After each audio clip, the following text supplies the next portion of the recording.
I'm here with the new Amazfit Active 2 smartwatch, which just got launched at CES 2025.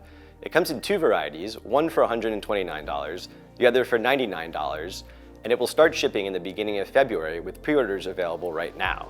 The premium edition has a stainless steel case, sapphire screen, and a leather strap. The standard edition comes in an aluminum case, standard glass screen, and with a silicone strap, no leather strap.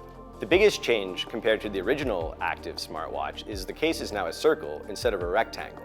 The screen brightness has also been increased to 2000 nits, which is a match with the Apple Watch 10, the Google Pixel Watch 3, and the Samsung Galaxy Watch 7.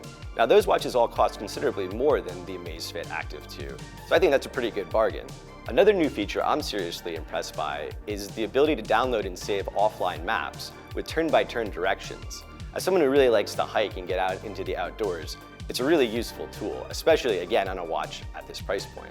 The Active 2 features the brand's latest sensor array and also now features a gyroscope. The device has over 160 sports profiles, including two new ones, skiing and Hyrox race mode.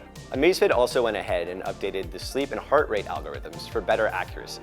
Battery life is an impressive 10 days, which is a match with the brand's predecessor. I'm really looking forward to getting out and testing the new Amazfit Active 2.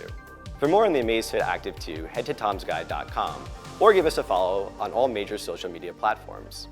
Anyway, I'm Dan from Tom's Guide. Until next time.